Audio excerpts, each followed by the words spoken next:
I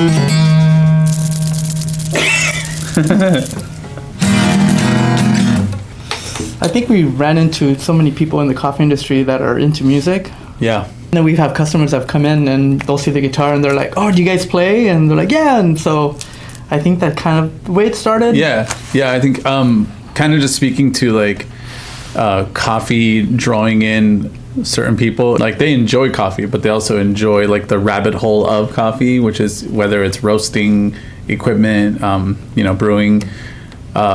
I think music's like that too. I think that you have casual listeners. What do you listen to? Like, I listen to the radio. Yeah. I'm like, really?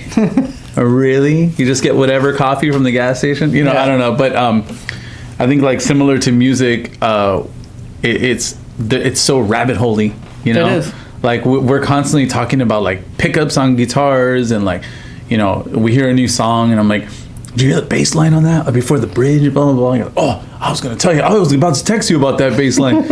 And it's just like whenever there's new equipment or a new coffee, it's like that same part of our brain goes like, yes. Yeah. And to me, I think there's something there. I think, it might not be that a coffee bean and a musical instrument are anything alike. Yeah. But they seem to light up the part of our brain the same way.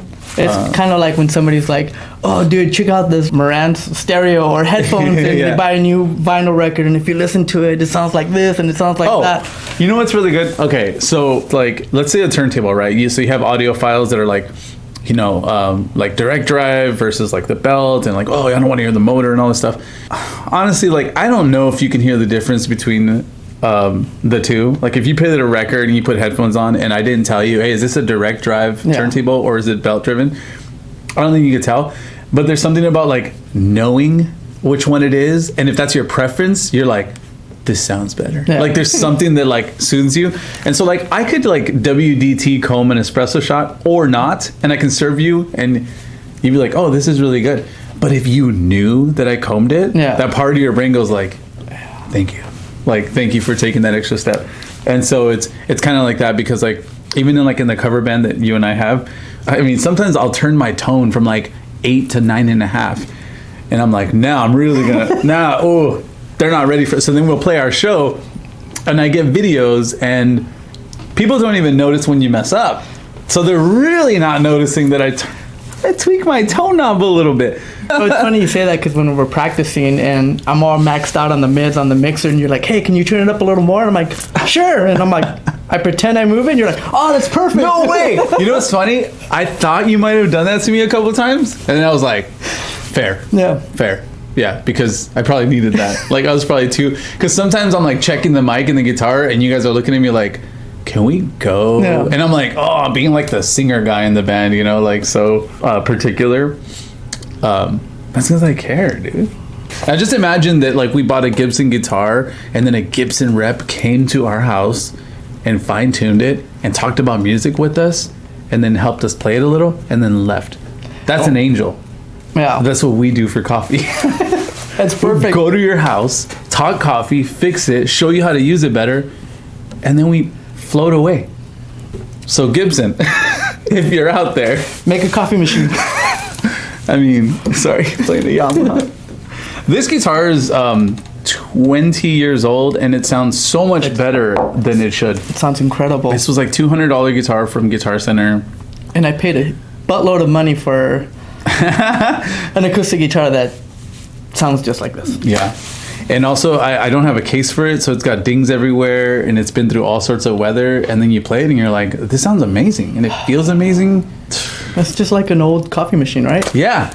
I tell people all the time, because they'll be like, do I need the WDT? Do I need to do this? I heard about this, and these types of burrs, and I'm like, listen, you can do all that, and you can still mess up your coffee, but also you can take your coffee to a totally next level, which is great. You could also go to Italy and get coffee on a lever machine that wasn't weighed, that wasn't combed and everything, and it'll knock your socks off. Explain that. Yeah. Well, it's just like, if you think about it, it's like you get a guitar and you plug in straight to the amp. Yeah. And it sounds amazing. Yeah. Or you plug it into a pedal board and it goes through whatever and then to the amp. And it plays. Yeah. And it sounds amazing. Yeah, I think so anytime. It's all preference. I think there's sabotage when we try to be perfect. right?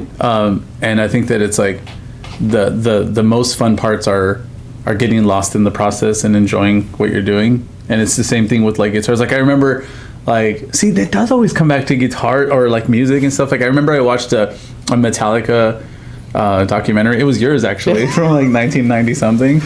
It was on double VHS. Oh, right. You had a TV with the built-in VHS. You're like, I'll keep that forever. Yeah, I'm set for life. And Kirk Hammett would go to a music store and he picked up a crappy little guitar. It was like $150 and it sounded killer. Yeah. And it's like, I'm sure this guy can get a $10,000 guitar whenever he wants, you know? And it's like, it's the value you place on it, I guess. And it's just like, it's all different forms, all different styles. Yeah, I mean, I've always said, like, people are like, well, what's your favorite coffee? And it's just like, well, coffee is subjective to the palate, right? Yeah, for sure. So some people love metal and some people love disco. Yeah, some people like bad coffee. Yeah. Some people like good coffee. I think that's the way, I mean, coffee and music are always kind of intertwined, at least for us, of what we've seen. Yeah. And like you said, people that are passionate about music or super geeky about music are also geeky about coffee. Yeah. And I think that's awesome. I think that's really, really cool. And like you said, you and I tend to talk about music over coffee, over talking about coffee over music. Yeah, for sure.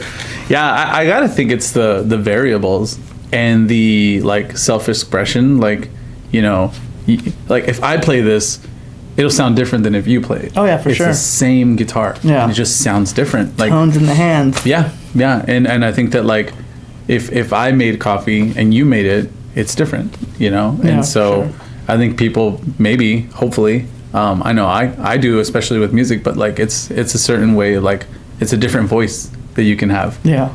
So you open a shop, you're like speaking your voice through coffee in that way. You're sharing your passion. See?